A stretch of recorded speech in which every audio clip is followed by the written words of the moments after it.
Caps are not on my radar. I don't know much about some of the additions you made. I know that in the past 10 years, let's say, the Caps were, if they weren't the favorite to win the East, they were certainly in the top 2 or 3. And, the team's, it's been unfortunate. Let's be honest. It's been unfortunate that this team hasn't got over the hump. Is this a different type of expectation for this team, or do you still have the same expectations?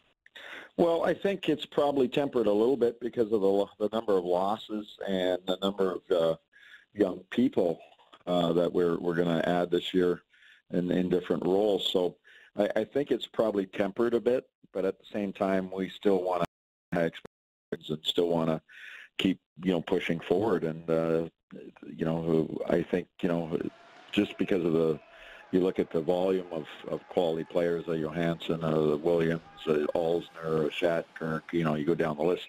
There's a lot of guys that have moved on, but at the same time, development of maybe an Andre Burakovsky, Vrana, Tom Wilson getting maybe to the next level.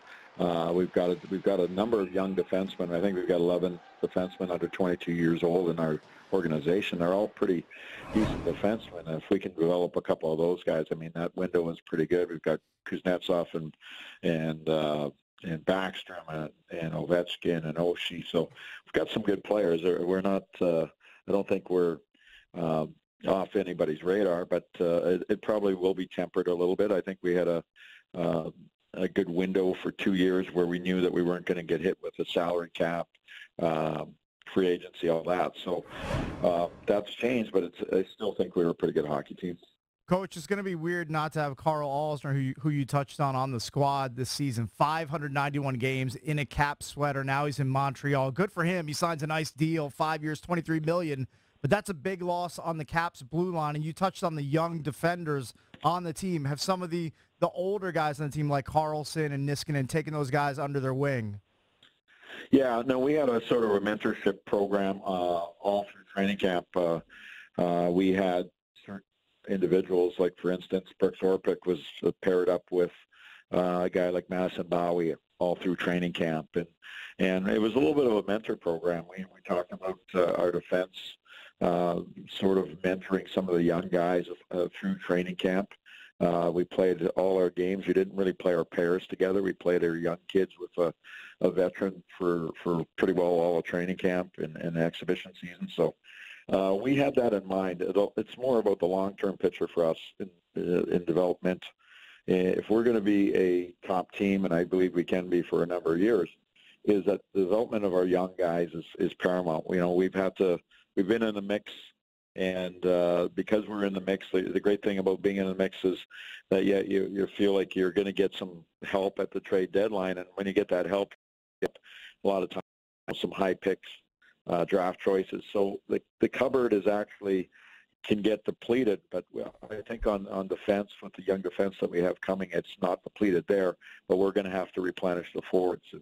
And that's going to be something that'll probably be on the organization's to-do list in the next couple of years to start adding some of those high-end forwards if we can. And this year hopefully we can start with Burakovsky, going from maybe a top 9 to a top 6, just like Kuznetsov did, and maybe Jacob Vrana makes the hockey team and steps up into a top 9 role. So we've got to have that. And Tom Wilson going from maybe sort of the maybe a 10 spot to a top 7 or 8. So that's sort of where we're trying to get our young guys to take the next level and make the step. Talking to Coach Barry Trotz from the Washington Capitals. Regular season starts tomorrow night. Correct.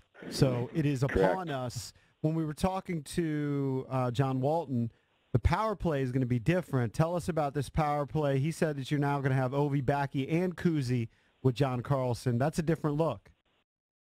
It is. Marcus Johansson was one of those under the radar guys that I think is probably a little bit appreciated in his time because of the star power up front with guys like Backy and Ovi, and he was sort of under the radar. And the things that JoJo did for us was really, really incredible, and he did it very, very quietly. And, like our entry on the power play, he was the reason that we spent so much time in the zone. we get the puck to Backstrom. Backstrom would get it to Johansson, and he would gain the zone all the time and set it up, and he knew all the subtleties and all our exits and all those type of things, and he had it down pat, and he did it very quietly and deceptively, and really the guy that fits that bill the best is Kuzi. So he's going to have to go in that spot, that Marcus was in, and the next power play won't have a natural centerman on it, with Burkowski probably going into that center position with a guy like Conley. So we're sort of loaded up on that first power play with the centerman and all our star power. So, but the entry, if you can't gain entry, then you're not going to have any zone time, and that's the key to us, is gaining entry and having zone time.